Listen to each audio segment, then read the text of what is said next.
Hey friends, Kim from Stamping Imperfection. Thank you so much for joining me today. I'm here with a card for the Hedgehog Hollow subscription box, and I will be using the May kit. I am not done playing with this May kit yet. I haven't received my June kit yet. I can't wait till it gets here because the May kit was so jam-packed full of stuff, and I've made a ton of different projects, but I haven't played with the whole thing yet.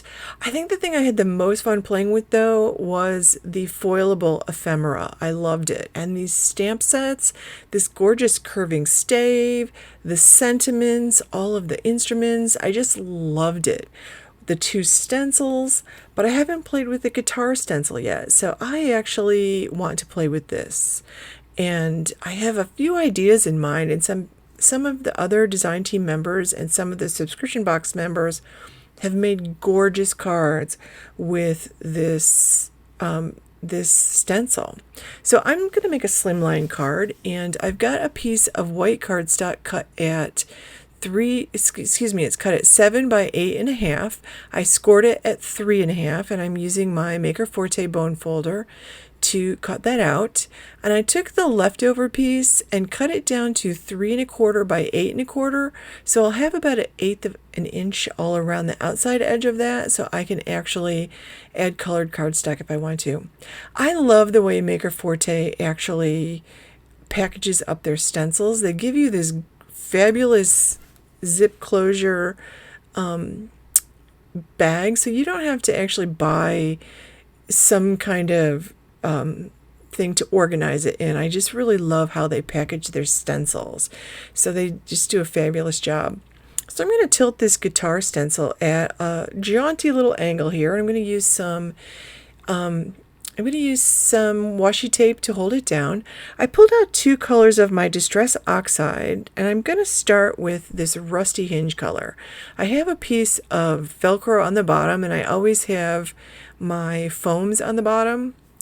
So I'm covering this first with the Rusty Hinge, and it is a little bit of an orangey color, but I feel like a lot of guitars have a lot of orange in them. So that's why I chose this color. My second color is Vintage Photo. I just want to create a shadow, so I thought I would create a shadow along the bottom and then along the right side of the guitar. So I just want to make it look a little darker. And then I took the Rusty Hinge foam again, and I just went over the top and just blended down along that line just to soften the line between the 2 colors. And I really like that. It just gives that guitar a little bit of dimension. I think a little touch like that can make a huge difference. Now I pulled out my Tombow sanded eraser because I got a little smudge of ink on the side of my paper, so I'm just erasing that off. If you don't have the eraser, you could actually take a wet paintbrush and just wipe it with water, because those Distress Oxides are water reactive, so it will come off with a little bit of water too. So I'm using the mask piece of the stencil, and I pulled out Scattered Straw. I just wanted to create a glow around it. That was what I had in my head, and I thought I could make it a little darker on the bottom side, or the left-hand side there, than the right-hand side. It didn't quite work out the way I had it in my head. So I tried to just make sure that the blend was, a nice soft blend, and I just went over the outside of it. And I didn't cover the whole paper, but I covered most of the paper. And that wasn't my original plan, but I really like the way the card turned out in the end. Now, if I could use pixie spray, I would have used pixie spray and stuck that mask on there with some pixie spray. I'm super allergic to adhesive, so I don't want to inhale any adhesive, but if I could use it, I would have. So if you have something like that, definitely use it. So you can see I squished some of that Rusty Hinge on, spritzed it with water, and I took a round paintbrush. This is about a number 6, and I'm going to do the same thing with the Vintage Photo. And actually, I think I did the Vintage Photo first and then the Rusty Hinge. The Vintage Photo dried a really nice lavender color. on that yellow background. I love the way this turned out. So I'm just going to gently peel off that mask and clean it up, and then I'm going to let this dry. So I'm actually going to walk away from this. It's hard for me to walk away from things and give them time to dry, but I did it. And the mixed media artist in me wants to add one more touch. So I believe the March Hedgehog Hollow kit had some Kaleidoscope powder in it. I'm not sure I pulled out the right one. I pulled out the Neptune Kaleidoscope powder, and I can't remember whether it was Neptune or Jupiter that we got in that box. But I also pulled out one of my favorite Maker Forte stencils, and I got this maybe a month or so ago. It's called Peacock Feathers. I think this is a mixed media artist's dream stencil. So I'm going to put this clear Color Hive embossing ink on here. And I'm using notice that I have the guitar mask, and again, use your pixie spray. It would be so much easier. You see, I'm struggling a little bit because I didn't tape things down enough. I was just trying to be quick here. But use your pixie spray if you can. It would just be so much easier. I should have just used some tape under the guitar, put some tape underneath it, and, done it the right way. But I was cutting corners here. And notice I used my blender brush. You can take your ink pad and just swipe it across the stencil as well. That works just as well. I've experimented with that.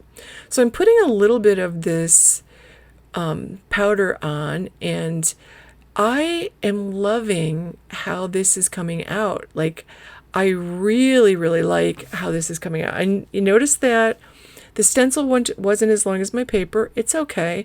I just used the top part of the stencil at the bottom, and I didn't go over any of the other stuff that I did already. I just tried to fill in with full circles where the other stencil left off. So I'm kind of, sweeping up the mess that I made. And thank goodness for those mixed media mats. That's one of those Teflon Ranger mats.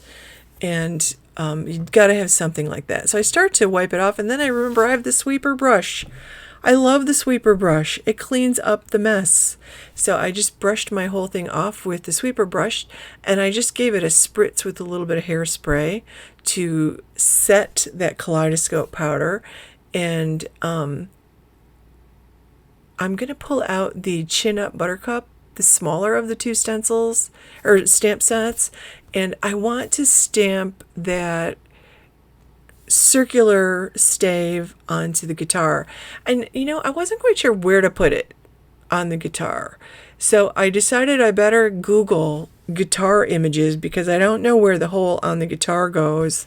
It's been a long time since I played a guitar, and since my kids were little, in fact, and they're not little anymore. So I realized that it goes much higher. On the cello, it seems lower.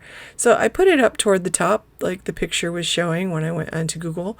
And I'm just going to stamp that in black. You could actually heat emboss that. And I'm looking at pictures there now. You can see I Googled it. And I'm just going to stamp that in black. I'm going to use the Color Hive Eclipse black ink. I love this ink. Absolutely love this ink. I think it's wonderful. And I love how beautifully it inks. And I love this smusher tool with my Misty. And I'm using my regular size Misty, the original Misty, because this is a Slimline card. So that paper is 8 1/4 inches tall. So this worked beautifully. So I like the way that looked on there. Now I can add my sentiment, and I'm just using some of the stamp cleaner, the Maker Forte stamp cleaner, to clean off the stamp. The ink always comes off, the black ink comes right off the stamps. It doesn't stain your stamps. I love that. So I pulled out the make your own kind of music, because I felt like I made my own kind of background. And I'm just, again, stamping that in black ink. Again, you could actually use embossing, your favorite embossing powder there, but I really like the look of this because I had a little orange, I had a little brown, I had a little lavender because of the way the splatter dried, and then I had that shiny Kaleidoscope powder, which I just turned off the light to see if the color actually deepened under that Kaleidoscope powder for that scattered straw, and I really love the way that came out. Like, what you're seeing is a lot of glare. Here's where I had trouble. I have some paper samples from the Maker Forte colored paper, and I was trying to decide, and it was just so hard to decide. I ended up going with a black, and I did cut it down to 3 3/8 by